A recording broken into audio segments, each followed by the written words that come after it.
ஆனால் இறங்கியதும் நான் நிறைய நிகழ்ச்சிகளில் போய் சிக்கிக்கொண்டேன். அதன் பிறகு என்னுடைய சமூக ஊடக பக்கங்களை நிர்வகிக்கக்கூடிய தோழர்களிடத்தில் தொடர்பு கேட்டபோது அதில் எழுதியிருந்த டெக்ஸ்ட் சரியாக கம்ப்ளீஷன் ஆகலை. நான் அடிக்கடி சத்தம் போடுவேன், அதில் டெக்ஸ்ட் ஏதாவது போடும், நானே போடுறதுல எனக்கு பிரச்சனை கிடையாது. ஒரு சில நேரங்களில் அவங்க என்னுடைய வீடியோவையோ மற்றதை பதிவு பண்ணும்போது அந்த நேரேஷன் என்ன பண்ணுறோம், என்ன வீடியோ அப்படின்னு எழுதுகிறாங்க இல்லையா, அதில் சென்டென்ஸ் ஃபார்ம் கரெக்டாக இருக்கணும், ஷார்ட்டாக இருக்கணும்னு சொல்லும்போது அதில் கொஞ்சம் பிழை இருந்தது. நான் மாற்றி போடலான்னு நினச்சேன், அதுக்குள்ளே இது ஃபயர் ஆயிடுச்சு. அதுக்கப்புறம் என்ன செய்யறதுன்னு தெரியல, நான் தடுமாறி போயிட்டேன். உங்களுடைய வழிகாட்டுதலின் அடிப்படையில் செய்யலான்ட்டு தாமதப்படுத்திட்டேன். இப்போ நான் சொன்னேன், இது நாம் தேர்தல் அரசியலை அடியெடுத்து வைத்த காலத்திலிருந்து சொல்லி வருகிற முழக்கம். நாங்கள் 10 ஆண்டு காலம் தேர்தலை புறக்கணித்திருக்கிறோம். நான் இந்த இயக்கத்தின் தலைமை பொறுப்பை ஏற்ற பிறகு 10-11 ஆண்டுகள் தேர்தல் புறக்கணிப்பில் இருந்தோம். தேர்தல் அரசியலில் அடியெடுத்து வைத்த போது மூப்பனார் எங்களை அழைத்த நேரத்தில் நாங்கள் முழங்கிய முழக்கம், அவர் இதை திரும்ப திரும்ப கேட்டு மேடையிலேயே சொல்லுவார். நாங்கள் தேர்தல் பரப்புரையில் ஈடுபடுகிற போது தம்பி திருமாவளவன் எளிய மக்களுக்காக குரல் கொடுப்பவர், ஆட்சியிலும் பங்கு அதிகாரத்திலும் பங்கு என்ற முழக்கத்தை வைத்திருக்கிறார். இதை நான் வரவேற்கிறேன் என்று அவர் பல மேடைகளில் பேசியிருக்கிறார். இதை நான் இந்த மண்டல செயற்குழு கூட்டத்தில் செங்கல்பட்டு மறைமலை நகரில் நடைபெற்ற கூட்டத்தில் மேற்கோள் காட்டி பேசினேன்.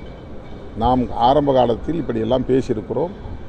கூட்டணியில் இருந்து கொண்டே மக்களின் பிரச்சனைகளுக்காக நாம் கூட்டணிக்கு எதிரணியில் இருப்பவர்களோடு கைகோர்த்து பணியாற்றியிருக்கிறோம். அதற்கு பல சான்றுகள் இருக்கின்றன. 2009 முள்ளிவாய்க்கால் இனக்கொலை நடந்த நேரத்தில் ஆளுங்கட்சி திமுக கூட்டணியிலே இருந்தாலும் கூட நாங்கள் எதிர்க்கட்சி கூட்டணிகளோடு இணைந்து பயணித்திருக்கிறோம். பிறகு தேர்தலில் அதே திமுக கூட்டணியில் நாங்கள் பயணித்திருக்கிறோம். ஆகவே தேர்தல் நிலைப்பாடு வேறு, மக்கள் பிரச்சனைகளுக்காக களமாடுகிற நிலைப்பாடு வேறு என்பதை அந்த மண்டல செயற்குழு கூட்டத்திலே நான் விளக்கி பேசிய ஒரு வீடியோ தான் அந்த வீடியோ. அது பழைய வீடியோ அல்ல, புதிய வீடியோ தான். அது லைவில் பேசியது 1 மணி நேரத்திற்கு மேலான பேச்சு அப்படியே கிடக்கிறது, என்னுடைய ஃபேஸ்புக்கில் முகநூலில் கிடக்கிறது. அதிலிருந்து ஷார்ட்ஸ் அண்ட் ரீல்ஸ் என்கிற அடிப்படையிலே 1 நிமிடம் 2 நிமிடத்திற்கு சின்ன சின்ன வீடியோக்களை பதிவிடுவது உண்டு. அப்படி பதிவிடுகிற நேரத்தில் அவர் டெக்ஸ்ட் சரியாக போடவில்லை என்று அவரே அதை டெலீட் செய்ததாக சொன்னார். திரும்ப உடனே போட வேண்டியது தானே என்றவுடன் அதற்குள்ளாக மீடியாவில் வேறு மாதிரி செய்தி போய்விட்டது. ஆகவே போடுவதில் எனக்கு தயக்கம். உங்களுடைய வழிகாட்டுதலின் அடிப்படையில் நான் திரும்ப பதிவிடுகிறேன் என்று பதிவிட்டார். இதுதான் நடந்தது. மது ஒழிப்பு தான் சொல்றீங்க, அவரும் அதை தான் வலியுறுத்துறது. அதில் ஒற்றுமை இல்லாமல் அதை விமர்சிக்கிறத நீங்கள் எப்படி பார்க்குறீங்க? இந்த ஒற்றுமை இல்லாததே மது ஒழிப்பு கொண்டு வர்றதுக்கான ஒரு பெரிய பிரச்சனையாக இருக்குன்னு பார்க்குறீங்களா? இந்த மாதிரி விமர்சனங்களை எப்படி பார்க்குறீங்க? இல்லை, அவர் பாமக விமர்சிக்கல, நாங்கள் எடுத்ததை வரவேற்று தான் பேசியிருக்கிறாரு. ஆனால் பாமகவை பற்றி நான் சொல்லக்கூடிய கருத்தை அவர் கண்டிச்சிருக்கிறாரு. அப்படி சொல்ல வைத்தது அவங்க தான். நாங்கள் சிதம்பரத்தில் நான் முதல்ல தேர்தல் நேரத்தில் மிகப்பெரிய வன்முறை நடந்ததற்கு அவர்கள் தான் காரணம். ஆனாலும் கூட அதையெல்லாம் விட்டுவிட்டு ஈழத்தமிழர் பிரச்சனைகளுக்காகவும் தமிழ்நாடு ஆகிய நலன்களுக்காகவும் தமிழ் பாதுகாப்பு இயக்கத்தை உருவாக்கினோம். அது என்னுடைய தலைமையில் உருவாக்கப்பட்டது. அதிலே இணைந்து மருத்துவர் ராமதாஸ் அவர்களோடு சில ஆண்டுகள் நாங்கள் பயணம் செய்தோம், தீவிரமாக பணிகளாற்றினோம். அடுத்து வந்த தேர்தலில் 2011 என்று கருதுகிறேன், திமுக கூட்டணி இணைந்து பயணித்தோம். இப்போ 2G விவகாரம் மிகப்பெரிய அளவிலே இருந்தது. ஒட்டுமொத்த திமுக அணியே தோல்வியை தழுவ நேர்ந்தது. அதன் பிறகு சோஷியல் என்ஜினியரிங் என்கிற பெயரில் பாமக எடுத்த நிலைப்பாடு தலித் வெறுப்பு என்பதாக அமைந்துவிட்டது. அதிலே குறிப்பாக விசிகாவுக்கு எதிராக, திருமாவளவனுக்கு எதிரான அபாண்டமான அவதூறுகள் திட்டமிட்டு பரப்பப்பட்டது. அதன் பிறகு நாங்கள் உயர்நிலைக்குழுவில் எடுத்த முடிவு, அந்த முடிவை நான் திரும்ப திரும்ப சொல்லுகிறேன், அவ்வளவுதான். யாரையும் நாங்கள் குறைத்து மதிப்பிடவில்லை, யாரையும் காயப்படுத்த வேண்டும் என்பது எங்களுடைய நோக்கமில்லை. நாங்கள் காயப்படுத்தப்பட்டோம். நாங்கள் இரத்தக்கரையோடு கை குலுக்கினோம். நல்ல தமிழர் நலன்களுக்காக, தமிழ் மொழியின் நலன்களுக்காக, தமிழ் நாட்டு நலன்களுக்காக, நல்லது, நம்முடைய தனிப்பட்ட பிரச்சனைகளை முன்னிறுத்த வேண்டாம் அப்படின்னு அந்த நிலையிலும் கூட நாங்கள் கடந்த காலத்தில் ஏற்பட்ட கசப்பான அனுபவங்களை எல்லாம் மறந்துவிட்டு கைகோர்த்தோம்.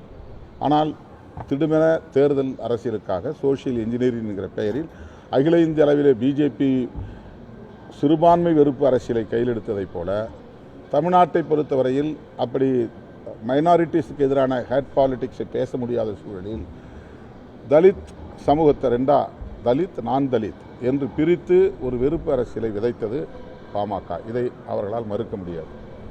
அதனால் ஏற்பட்ட கசப்பான அனுபவத்தின் அடிப்படையிலே விடுதலை சிறுத்தைகளின் முன்னணி தலைவர்கள் கலந்து பேசி நாங்கள் ஒரு முடிவை, ஒரு நிலைப்பாட்டை எடுத்தோம். அதைத்தான் நான் திரும்ப திரும்ப சொல்லுகிறேன். அவர் மது ஒழிப்பில் ஈடுபடுகிறார்கள் அல்லது அந்த கருத்தில் உறுதியாக இருக்கிறார்கள் என்பதில் எனக்கு எந்த மாற்று கருத்தும் இல்லை. அதை நான் குறைத்து மதிப்பிடவும் இல்லை, நான் விமர்சிக்கவும் இல்லை. அவர்கள் செய்யவில்லை என்றும் நான் சொல்லவில்லை. எங்களால் அப்படி இணைந்து பயணப்பட முடியாத ஒரு நிலை இருக்கிறது என்பதை நான் சுட்டிக்காட்டினேன், அவ்வளவுதான்.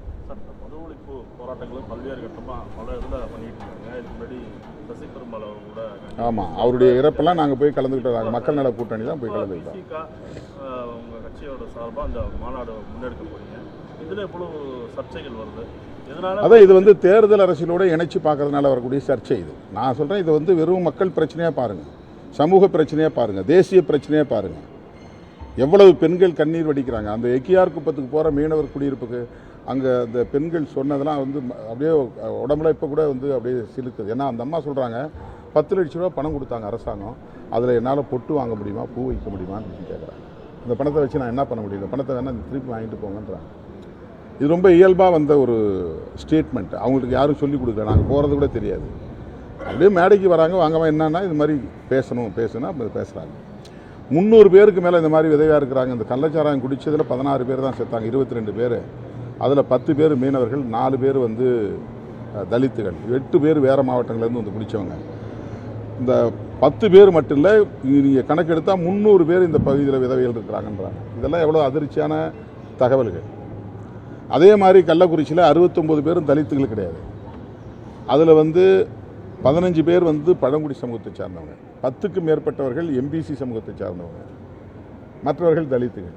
இப்போ எல்லா சமூகத்தை சார்ந்தவர்களும் இதில் பாதிக்கப்படுறாங்க.